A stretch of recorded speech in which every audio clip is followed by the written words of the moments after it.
5, 4, 3, 2, 1 start. सभापति महोदय, माननीय मंत्री महोदय ने जो बिल पेश किया है, मैं उसका पूर्ण रूप से समर्थन करता हूँ।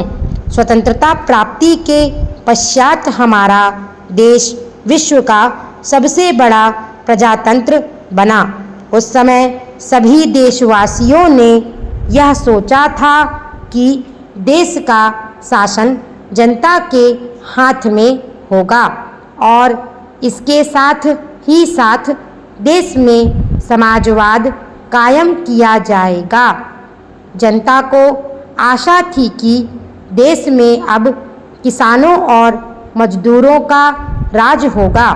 इसी आशा के साथ देश में प्रजातंत्र की स्थापना हुई और जनता का शासन स्थापित हुआ।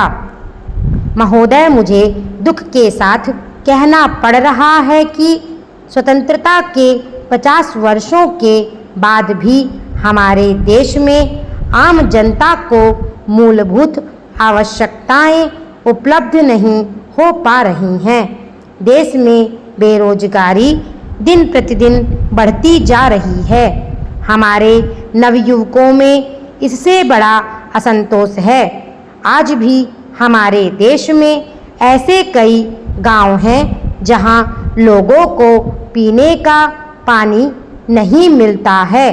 आज भी देश में लाखों लोग बेरोजगार हैं।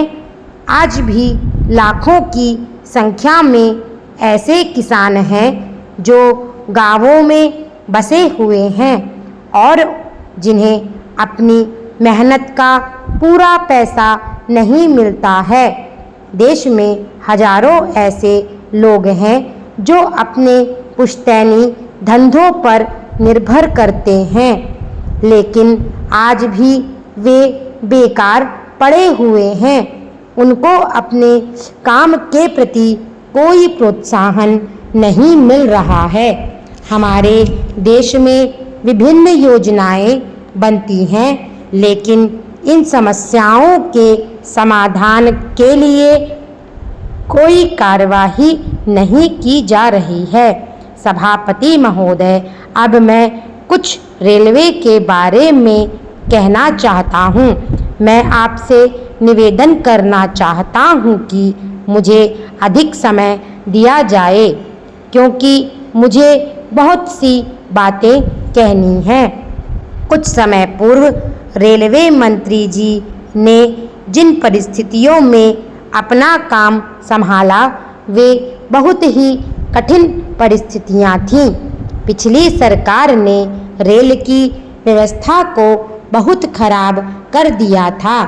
इसके बावजूद रेलवे मंत्री जी ने जो सुधार किए हैं, मैं उनको इसके लिए बधाई देना चाहता हूँ। देश उस समय बड़ी कठिनाइयों में से गुजर रहा था। सूखा पड़ने के कारण लोगों तक आवश्यक वस्तुएं नहीं पहुंच पा रही थी। ऐसे समय में रेलवे ने लोगों तक आवश्यक चीज़ों को समय पर पहुंचाया, जिससे कि जनता को अधिक परेशानी का सामना न करना पड़े। मैं यह भी बताना चाहता हूँ कि देश के ऐसे क्षेत्रों में जहाँ पीने के पानी का बहुत अभाव था, वहाँ पर भी रेलों द्वारा पीने के पानी को पहुँचाकर लोगों को राहत पहुँचाई गई। महोदय, मंत्री महोदय को एक बहुत ही अच्छा बजट पेश करने के लिए भी धन्यवाद देना चाहता हूँ। यह एक आम जनता को राहत पहुँचाने वाला बजट है और इस बजट की सारे देश में प्रशंसा की गई है।